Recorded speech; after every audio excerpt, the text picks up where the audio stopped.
Bismillahirrahmanirrahim. Ketika dakwah sunnah ini menguat, orang banyak ngaku-ngaku saya ahlu sunnah. Ya.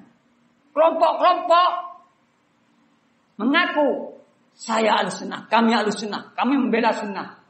Masya Allah, bagus pengakuan tersebut.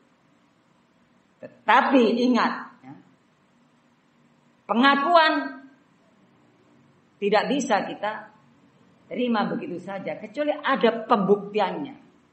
Kalau orang betul-betul mengaku dirinya ahlu sunnah, dia akan memahami kitabullah dan sunnah Rasul sebagaimana yang difahami oleh salafun saleh dari kalangan para sahabat, tabi'in, atba'ut tabi'in.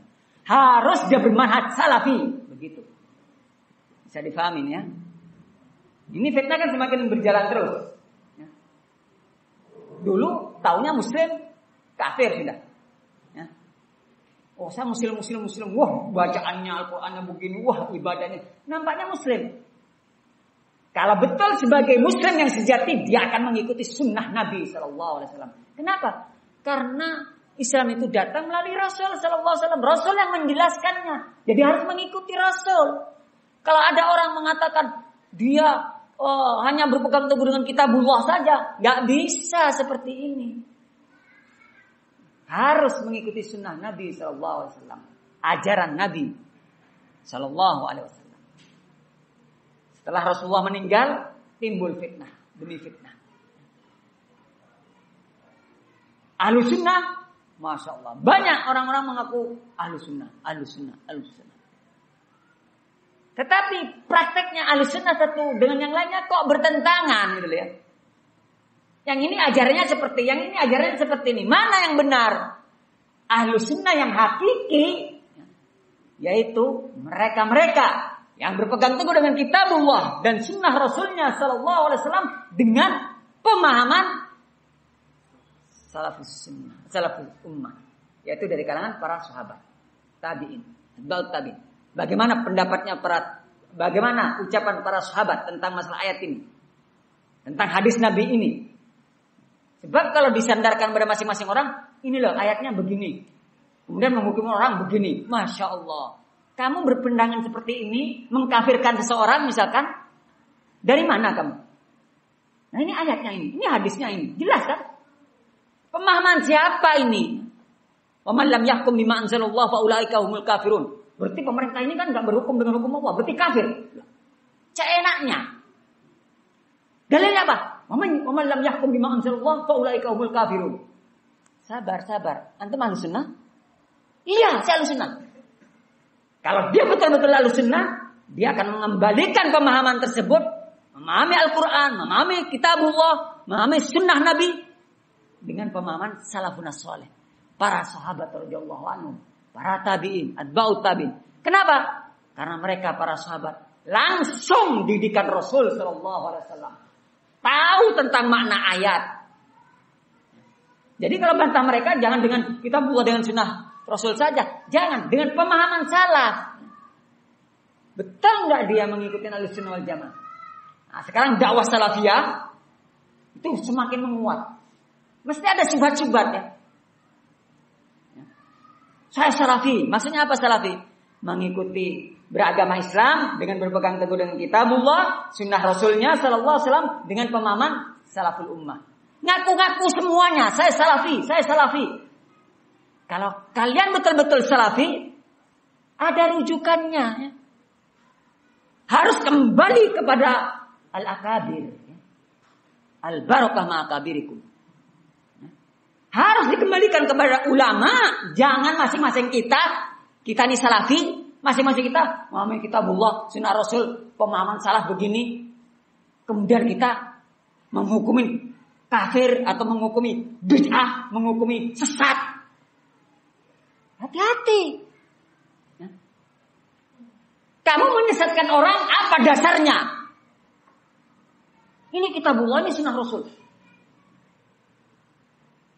Ada bimbingan ulama, ada ucapan ulama. Demikian. Ya. Hati-hati dakwah salafiyah ini ya. Semakin jauh kita ya kawan dari masa kenabian, butuh adanya orang yang ahli untuk membimbing kita. Ya. Ingat, kitab ini betul-betul luar biasa. As-sunnah, al-Islam wal sunnah. Ya kalau dulu memang seperti itu. Orang mengaku muslim. Orang muslim itu yang berpegang teguh dengan sunnah. Kemudian setelah berjalan lama, orang ngaku-ngaku saya al-sunnah. Siapa yang al-sunnah sejati? Mereka adalah yang mengikuti kitabullah dan sunnah Rasul sebagaimana pemahaman salafun saleh dari kalangan sahabat, tabi'in, atba'ut tabi'in. Berjalan demi waktu banyak orang-orang yang ngaku saya adalah salafi, mengikuti dakwah salafiyah, berpegang teguh dengan kitabullah dan sunnah Rasulnya dengan pemahaman salaful ummah. Banyak orang yang ngaku demikian. Yang sejati gimana? Yang salafi sejati bagaimana? Yang mengikuti bimbingan para ulamanya. Hati-hati ya kawan ya. Kita ini sudah ilmu kita dangkal ya. Jangan main fonis-fonisan kita ya. Apa dasar kita memfonis seseorang? Apa hujah kita? Karena akal kita yang cerdas. Jangan, hati-hati. Ittaqullah. Hati-hati. Ini penting ya. Dan sengaja Anda sampaikan ini, nanti akan timbul fitnah akan terus. Selamat kita kalau kita mengikuti bimbingan para ulama. Kalau sama kita A sama B ribut terus, gak selesai dari dulu. Kenapa? Masing-masing menganggap benar. Akan selesai permasalahan kalau dia minta maaf sama saya. Loh, kok seperti itu hukumnya? Kalau nggak minta maaf kepada kamu, nggak selesai. Loh, al-haq yang disampaikan, gitu loh. Menganggap dirinya benar, orang lain salah. Hati-hati yang seperti ini ya. Ingat, dakwah salafiyah itu dibangun di atas ilmu, di atas hujjah. Dan ana ingatkan kepada ikhwah semuanya. Ingat, setiap yang kita ucapkan, setiap yang kita lakukan, itu akan dimintai tanggung jawab insyaallah nantinya. Antum jangan sampai ya, gara-gara teman ngikutin agama teman kalian, jangan sampai seperti itu. Ya. Masing-masing kita akan dimintai tanggung jawab. Jangan mengikuti mayoritas. Ya. Kalau tidak di atas hujjah, ya, ikuti yang di atas hujjah, walaupun seorang dia. Demikian prinsip Ahlussunnah. Dan ini diketahui oleh orang-orang yang mengaku dirinya mengenal dakwah salafiyah. Kebenaran itu di atas hujjah, di atas al-haq, bukan di atas mayoritas. Kalau banyak berarti benar, kalau sedikit berarti salah. Wa in tuti aktsara ma fil ardi yudillukan sabilillah. Kalau kamu mengikuti mayoritas manusia di muka bumi, bisa mereka akan menyesatkan kamu dari jalan Allah. Kalau mayoritas seperti itu, dalilnya seperti itu kalau mau kuat-kuatan dalil. Ngambil copot sini, copot sana. La tastami ummati ala dhalalah. Tidak mungkin umatku ya, bersatu dalam kesesatan. Sendirian dia, yang lainnya tidak bersama dia, berarti dia sesat. Gak mungkin yang banyak itu sesat. Sabar. Antum membawakan hadis ini, pemahaman siapa kamu seperti itu? Ditanya seperti itu zaman sekarang ini. Oh itu jelas hadisnya. Kok demikian dakwah salafiyah ini?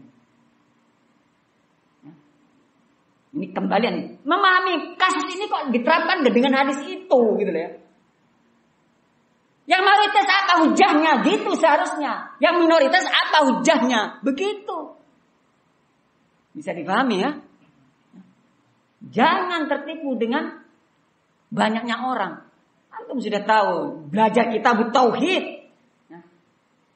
Yang Rasulullah ditampakkan ada seorang nabi memiliki pengikut cuma 9 orang. Sampai 9 orang. Ada seorang nabi yang memiliki pengikut cuma 1 orang. Ada yang memiliki pengikut 2 orang. Ada yang tidak punya pengikut sama sekali.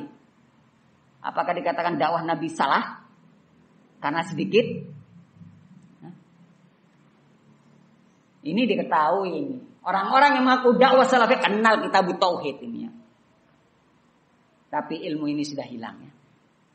Gak mungkin yang mayoritas itu dalam kesesatan. Masya Allah. Ya. Ingat, pelajari betul-betul ilmu ini ikhwan. Yang kokoh dalam berilmu. Jangan sampai kita tertipu dengan wah, diceritain ngenes-ngenes, sedih-sedih. Intinya memberikan motivasi untuk benci lawan yang dia musuhi. Banyak orang-orang seperti ini, torekoh-torekoh sufiyah yang seperti ini. Sampaikan hujah. Kalau saudara kalian salah, sampaikan hujahnya. Jangan nangis-nangis. Jangan sedih-sedih. Ya. Membikin orang ikut sedih, kemudian menyikapi. Intinya kan seperti itu orang sufiyah itu. Hati-hati. Dari al-qasas. Orang yang suka cerita-cerita, hati-hati. Dilihat hujahnya dia ya. Jangan antum melihat tangisannya, jangan ya. Lihat hujahnya. Orang yang nggak punya hujah, bisanya yang nangis-nangis, memberikan ya cerita-cerita yang menyeramkan, menyedihkan, macam-macam lah. Intinya menyerang, membenci orang yang dia tidak suka. Coba antum perhatikan sufiyah demikian torekoh-torekoh mereka. Khawarij membuat seram. Dosa ini masuk neraka kamu. Takut dia. Ini bukan torekoh dakwah salafiyah. Torekoh dakwah salafiyah disampaikan hujah, disampaikan ilmu. Islam mengikuti sunnah atau tidak? Sekarang banyak orang mengaku ahlussunnah. Mengikuti pemahaman salaf atau tidak? Banyak orang yang mengaku-ngaku mengikuti pemahaman salaf. Mengikuti bimbingan ulama atau tidak? Begitu. Kita ini juhala ya kawan, jauh dari masa kenabian ya. Bahasa Arab kita plentat-plentot masih ya kan? Ya enggak? Memahami langsung, wah ini salah, ini benar. Dari mana ya? Yang jelas ada bimbingan bisa bolak-balik zaman sekarang ini. Ya enggak? Jelas bimbingannya, tapi maksudnya tuh begini loh. Maksudnya kok begini, kok berbeda gitu loh ya. Aneh kan? Ini harus ada bimbingan. Di zaman sekarang ini harus ada bimbingan. Kita butuh pada bimbingan ulama. Dan sudah pernah saya sampaikan ya, ucapan Syekh Mukbil ya, rujuk al-muslimun ilal ulama itu ya merupakan keamanan, keselamatan bagi mereka. Kembalinya kaum muslimin kepada ulama ya, itu merupakan jalan keselamatan bagi mereka. Ini ikhwan yang perlu kita perhatikan. Kemudian Imam Al-Barbahari melanjutkan ucapannya setelah mengatakan ilamu annal Islam was sunnah was sunnata hiyal Islam wa la yaqumu ahaduma illa bil akhar. Tidak mungkin salah satu dari keduanya tegak kecuali dengan yang lainnya. Islam tegak dengan sunnah Nabi sallallahu alaihi wasallam. Terapkan sunnah Nabi. Itulah yang menjadikan Islam ini Masya Allah tegak, kokoh, kuat. Gak mungkin Islam akan tegak kalau sunnah Nabi tidak diamalkan. Tahu sunnah Nabi tapi ditinggalkan. Gak mungkin akan tegak Islam itu. Tegak di atas apa Islam itu? Sunnah Nabi juga akan tegak. Akan bermanfaat bagi pelakunya jika seorang itu istislam. Berserah diri kepada Allah, menerima ya. Menerima memang sunnah Nabi itu menerima dia dengan lapang dada gitu. Enggak grundel ya. Kadang orang itu diberi nasihat, Masya Allah, menerima, dohirnya menerima, tapi batin, ini kok demikian, ini tinggal tunggu waktunya saja ya. Ya, sudah berbuat salah, dinasehatin, waktu itu menerima. Ya Ustaz, jazakallah khairan atas nasihatnya. Menerima kelihatannya, Masya Allah, kasus bermasalah dia ya. Dinasehatin, kelihatannya Masya Allah, jazakallah khairan. Bahkan sedih, kayaknya nangis, seolah-olah bertobat. Ketika muncul permasalahan, baru keluar. Nah, berarti dulu nggak menerima nasihat dia, muncul sekarang. Ya. kalau sudah ada fitnah. Makanya yang jujur dalam Islam, innal Islam was sunnah yal Islam. Dan tidak akan tegak, ya, salah satunya kecuali dengan yang lainnya. Ini mungkin yang bisa saya sampaikan di majelis ini. Ya, ikhwan, ana tekankan banyak kita doa pada Allah. Perhatikan ucapan Syekh Muhammad bin Shalih Al-Utsaimin tadi yang ana sebutkan. Ya. Kita sangat butuh kepada Allah. Siapapun orang itu, setinggi apapun, sangat butuh pada Allah. Betapa banyak orang-orang yang disesatkan oleh Allah dalam keadaan mereka itu orang-orang yang kuat-kuat, orang yang mampu-mampu, orang-orang yang masya Allah cerdas-cerdas.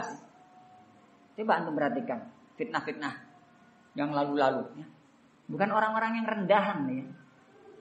Ilmunya masya Allah lah ya, jelas lah ya. Paham ya? Dikenal oleh masyayikh lah ya, masyayikh kibar lah ya. Antum tahu siapa Muhammad bin Hadi? Dikenal lama ya.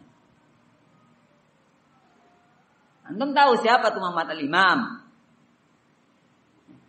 Yahya al-Ajuri. Ada lah rekomendasinya Syekh Mubil pada mereka ini ya. Luar biasa. Yahya al-Ajuri, Muhammad al-Imam. Yang saya tahu Yahya al-Ajuri itu disebutkan di dalam Syekh Mubil. Nah, tapi perhatikan sekarang ya kawan, bahkan yang mendudukin posisi kursinya Syekh itu diantaranya disebutkan Yahya al-Ajuri. Artinya orang-orang yang bukan orang-orang yang rendahan gitu loh ya. Tapi Allah Subhanahu wa taala menyesatkan. Ya. Hati-hati dengan hawa nafsu, hati-hati. Ini yang akan menyesatkan orang dari jalan Allah. Kalau kita berselisih, kembalikan kepada al-haq. Kembalikan kepada Allah, kitabullah dan sunnah Rasulnya sallallahu alaihi wasallam. Kembalikan kepada ulama dalam permasalahan-permasalahan yang kita perselisihkan. Ikuti bimbingannya, selesai sudah ya. Kalau kita cinta kepada dakwah ini, kalau ada problem segera kembali kepada ulama, minta bimbingan dan terapkan bimbingan. Demikian seharusnya. Dakwah salafiyah ini butuh kepada ulama. Kalau masing-masing kita berselisih, langsung menyikapi sendiri-sendiri, hancur dakwah ini. Karena masing-masing maaf saja akan terlibat hawa nafsu. Maaf saja. Gak akan terlepas itu, bahaya. Kembalikan pada ulama dan tekan hawa nafsu kita ya. Kalau sudah ada bimbingan, ikuti ya. Jangan kita bertanya, jawabannya sudah disiapkan. Jangan. Itu kebiasaan orang-orang yang gak bagus ya. Tanya Syekh, jawabannya sudah ada. Ya. Kunci jawabannya sudah ada. Ketika kunci jawabannya tidak benar, gak akan diterima nanti. Ini bahaya ya. Kalau tanya yang jujur, ikuti bimbingannya. Datang bimbingan, jalankan bimbingannya. Ini mungkin yang bisa saya sampaikan. Wassalamualaikum warahmatullahi wabarakatuh.